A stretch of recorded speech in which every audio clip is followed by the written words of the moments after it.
ako dito ng someone here traveling or someone here continues to give in into the situation, no? Someone here who is ginagawa yung buong makakaya niya, no, para sa progress ng situation. And this is someone here with this Nine of Swords energy or Nine of Spades energy. Someone here that is, kahit ginagawa niya rito, no, yung buong makakaya niya, no, iba pa rin yung nararamdaman niya. Parang nakakaramdam siya rito ng negatibong resulta or negative outcome dito. See? How contrasting is that, 'di ba? Yung nagbubuhos ka rito ng panahon mo, ginagawa mo rito yung actions, yung best mo, pero naiisip mo pa rin na parang wala nang mangyayari rito, pero tutuloy ko pa rin. Yan. This is someone here na tinitiis na tong situation na to. So, this could be you or this could be someone you're connecting here. Pero, alam mo yung energy mo. Your energy gives me the message right here that parang bala siya, gawin niya yung gusto niya, parang ganun. The energy na pwede rin kasi yung mga babes, no, matagal na kasi kayo ritong nagkaroon ng new beginning sa buhay nyo. So, pwede kasi mga babes na nagsisimula ka rito ng bago ng mag-isa ka lang. Tapos, meron dito mga babes na pwedeng nagta-travel or meron ditong ginagawa na may kinalaman ka ron, no, or about you or patungkol sa'yo, no, pero parang wala ka ng interest doon kasi pwedeng may new beginning na sa side mo. Okay. At yung iba baka meron na kayong ibang kakonek. Dito ako dito. Oh, yung iba meron ng ibang minamahal or may iba na kayong tinitingnan. Kung wala man, mga babes, no, you're looking for someone new or something new.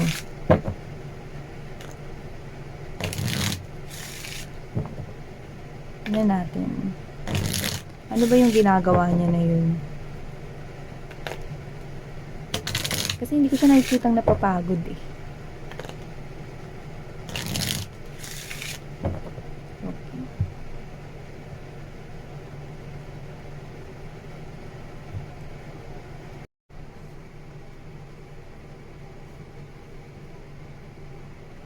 You could be married with this person right here but doesn't have to be. Pwedeng super invested ka sa kanya or naging long-term commitment yung relationship mo with this person here. Yeah. But I'm seeing na pwede rito kasing may blockage, no? Pwedeng may lamat, may nagkaroon rito ng problema sa inyo. Kasi parang nakikita ko siya rito, no, na bumabalik. Ayan, may new beginning rito mga babes, no? Parang sinusuyo ka niya. So, pwedeng literal na kinakantahan ka niya or may kinalaman yung musika rito or baka mahilig ka sa music or baka ikaw yun, no? Or this person right here could be trying to send you messages through music. Yan, no? Pwedeng nagpo-po siya rito ng mga may kinalaman sa music, no? Kunwari, lyrics na music, share niya. Okay, sa social media. Yan, no? Facebook, Instagram, kahit ano, TikTok, no? Tapos pwedeng yun pala ay yung nararamdaman ng kanyang emosyon towards you, no? Pero nakikita ko dito na parang may lamat, eh. Yeah, o tinan mo, may pagbabalik, may nagbabalik, yeah, may sumusuyo, may nanunuyo, nakikita ko rito. Okay? So, yan. Ilatag na muna natin, mga babes. Okay.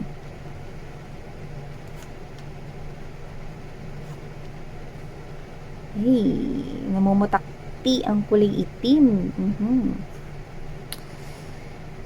Oh. Okay.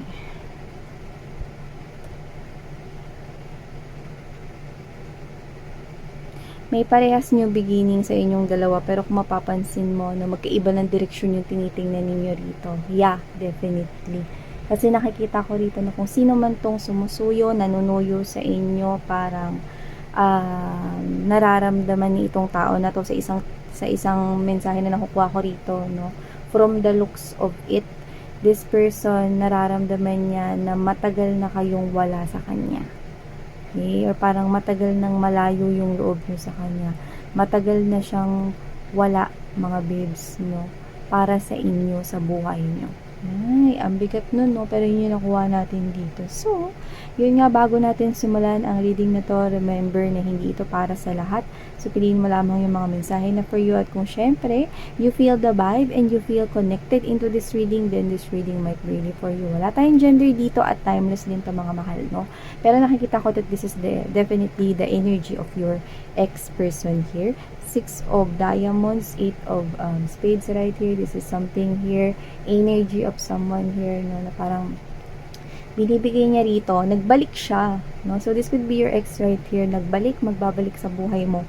Susuyuin ka niya, no? At meron siya rito, may mga laman yung mga pinag-share niya rito sa kanyang mga social media, no? Kasi nakikita ko rito, mga babes, no, na alam niyo siya may kasalanan, pero hindi niya masabi ng direkta sa inyo rito, sa pwedeng sinusungitan niyo siya, no, sinusupladuhan, no, so tayong gender dito, no, pinararamdam ninyo sa kanya na wala na kayong pakialam. Okay? Pero dinadaan niya dun sa mga quotes, sa mga kanta-kanta, share song, share lyrics, share quotes, no, sa mga social media, yung gusto niyang iparating sa inyo. Okay? This person could be someone here na pwedeng performer, or baka maganda yung boses niya, or meron siya ritong what's this? Mahilig sa music, no, na laging nakasalpak sa tingin niya, earphones, headphones, ganun, no? So, mostly, ang nakikita ko rito, yung emotions and feelings niya, sinishare niya, dinadaan niya sa mga pinopost niya sa social media for you. This person is showing this effort, no? Hindi naman siya napapagod actually, kasi alam niya kasalanan niya. Pero, hindi siya nakakita rito ng progress. Sinusuyo ka niya, pero hindi siya nakakita ng liwanag. Nararamdaman itong tao na to na malayo na yung loob mo sa kanya. Nararamdaman niya na matagal ka nang wala sa kanya. In short, meaning nun, idiomatic expression, nararamdaman niya, mga mahal, no, na wala ka na talagang pakialam sa kanya. Yan. So, sino man tong person na to, no, hindi ko siya nakikitang napapagod, pero nalulungkot siya sa sitwasyon. Yan. So, with 7 of Hearts energy, 2 of Spades, 10 of Spades energy, ramdam niya rito na papunta na rin talaga, no, sa ending ito. Papunta na rin talaga rito, mga babes. So, parang, alam mo sinasabi niya na matagal mo na siyang sinukuan. Ramdam kong matagal mo na akong sinukuan, collective. Yun. No? That's the message coming from here. So, with this, lamang na lamang, no, yung itim dito sa ating table here. So, the energy is really fluctuating, mga babes, deteriorating right here. Bumababa yung confidence niya at bumababa yung hope niya rito, no, na magkakaayos pa kayo at babalik kayo sa dati. Kasi, yun yung nakikita ko dito. Meron ditong tao, no, na ayaw pa sumuko, pero nakikita niya, no, na matagal ka nang sumuko sa kanya. Parang this is the kind of fight na gusto niyang ilaban, pero yung nilalaban niya, hindi na lumalaban pa. Yeah, that's the energy this person is giving out or conveying to us in this reading, and it has something to do with the involvement of a third-party situation. But this third-party situation end up, okay, na bromoke dito sa heart at dito sa pag-asa, no, nitong person na to. Yeah, we're hearing that song. You know that song? Hanggang dito na lang. Yan, hanggang dito na lang. Yeah, gano'n. So, I think this person is realizing na mukhang hanggang dito na lang to.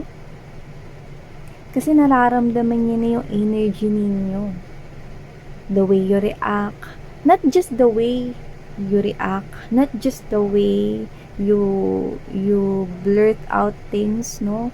Hindi lang sa mga sinasabi at kinikilos mo, kundi nararamdaman niya energetically, may collectives, no, na talagang wala na talaga tong patutunguhan, tong panunuyo niya sa iyo rito. Super feel niya, no, na talagang malayo na yung loob niya. Talagang matagal na kayo nagsimula, no, ng kayo lang, no? Nang ikaw lang, collective, matagal ka nang nagsimula, no? So, pwedeng late na rin siya nakabalik dito sa buhay mo. Kasi nakita ko that you've super well invested with this person right here. Yung iba, baka kasal pa nga kayo nito. Yung iba, matagal kayo nag-live-in. Or yung iba, talagang nakita mo to na makakasama mo forever. Pero yun nga, no, noon yun. 'Di ba? Matagal ka na rin atang nakapagsimula rito ng sarili mong buhay. At itong tao na to, nakikita ko siya rito na wala siyang choice kundi isuko to. Isuko na lang tong relationship na to. Kasi hindi ka na lumalaban eh. Hindi niya na nakikita na magko-compromise ka pa. Hindi niya na ma-recover ito. No? Kumbaga mga babes, no, sa ospital, alam niyo yung lifeline na gadget doon, no? Yung zigzag-zigzag na yung graph, tapos time of death, yan, no? 10, 10.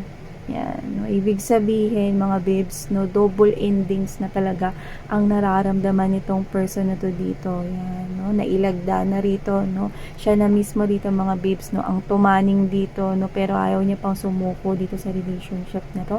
Pero wala na, naitala na, no? Ramdam niya na yung energy ninyo. Yung iba hindi nagsasalita, pero ramdam niya kayo na ano ba to? Matagal na tong tapos. Ba't pa kailangan buhayin? Ba't ba kailangan pa tong pagtuunan ng pansin? Can you just move on with your life without me? Yan. That is your energy. So, whoever these energies are, I think, yun. I can see this person traveling away from you. Four of Hearts energy right here. Nagsisimula siya ulit dito. Susubukan niya, no, ng new beginning dito sa malayo, no, at mukhang sinasabi niya sa akin dito, no, na i-google niya na lang dito siguro yung panahon niya sa pagtatrabaho at pag-iipon. So, yun na nakukuha ko sa kanya rito, no. Pero yun nga, no, dala-dala nitong tao na to, no, yung parang pain sa loob-loob niya na habang buhay niyang dadalhin dito, no, na alam mo yung pakiramdam na nasa iyo na yung tao na mahal mo, hindi mo iningatan, tas nung wala na sa'yo, diba? Parang yung feeling ng energy na mabubuhay na lang ako ng ganito, basta mabuhay na lang. Antayin ko na lang kung kailan ako rito parang mawawala sa earth, yan. Wala na rin, parang wala nang meaning, wala nang saysay yung buhay niya. So parang anytime ready na siya rito parang mawala sa earth. Ganun yung energy, no? Let's just get straight to the point, no? Kasi sometimes hindi ko rin alam kung paano ko yun sasabihin, no? Mga babes, kaya diretso na lang. So, someone here is waiting, no? Na wala na ritong parang saysay yung buhay niya. Ganun. Parang sang hihintayin niya na lang rito, no? Na mawala siya sa mundo, no? Kasi nawala ka na eh. Nawala ka na sa buhay niya rito, no? Yun nga yung nilalaban niya. Ngayon niya naiintindihan lahat eh. Diba? Ngayon niya naiintindihan lahat na wala ka na ngayon. Ngayon, mga babes, no, ang plano niya, no, is magpakalayo-layo sa'yo, mag-focus dito sa trabaho niya, no, at sa money, at sa coins, mag-ipon dito, no, pero yung mangarap as in ulit, magmahal ulit, parang hindi niya na nakikita yun na isa sa mga bagay na nilook forward niya. Wala nang ganun. This is the energy of someone here na parang, kunin mo na lang kaya ako, Lord. Ganon, no? So, yeah. Okay, that is the energy of someone here. Kasi this is someone here, I think, who ignores you, eh. Alam mo, I'm seeing the face of someone here that is really proud walking away from you. Na hindi man lang niya pinaling, no, yung kalahating bahagi ng mukha niya para lingunin ka. No, hindi ganon. So, this is the energy of someone here who is walking away from you. Okay?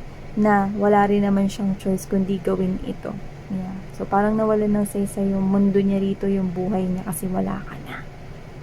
Yeah. Definitely, someone feels already, no, na parang ayoko na magpatuloy or wala akong lakas na magpatuloy sa buhay. Yan. No? Dahil wala ka na ngayon sa feeling. So, kung sino man itong mga babes mo, nag-e-effort siya sa'yo ngayon, sinusuyo ka niya, binibigay niya mga favorites niya sa inyo, baka sinusundo niya pa nga kayo, no? Kinukuha niya ulit yung loob ninyo, gusto niya patunayan sa inyo nagbago na siya, hindi na siya yung kagaya nung dati dito, no? Wala nangyayari. Walang effect sa inyo. Kasi pwedeng matagal na rin kasi na panahon na iniwan kayo nitong tao na to. Kasi dito, una pa lang, pagkita ko pa lang dito, no, ang energy dito kasi mga babes, no, kitang-kita niya na matagal na kayong wala sa kanya. Okay? So, kung yung iba kung kasama niyo pa ito sa bahay, no, nakikita ko dito na dahil na lang sa mga bata or kung may mga bata man dito or kayo ito na kung kasama niyo man siya, mga babes, no, sa bahay or baka nasa kapitbahay niyo lang siya nakatira, no, yung mga ganyan, no, or nasa work niyo siya, no. Ando doon nga kayo sa isang lugar, no, pero ang layo-layo naman nung pakiramdam niya, no. Kasi hindi mo siya pinapansin, and at the same time, yung energy mo, nararamdaman niya na wala ka na talaga rito, na parang ni katiting na pakialam sa kanya. Yan. Ouch. Ouch yung ni katiting, no? Pero yun talaga yung nakukuha natin dito. It's like, hanggang dito na lang. Yeah, hanggang dito na lang talaga, no? Kahit gusto niya pang ilaban to, wala rin naman siyang magagawa dahil hanggang dito na lang din talaga yung kaya mong gawin para sa kanya. So, thank you so much, Collective. Sarang ngayon, love and light.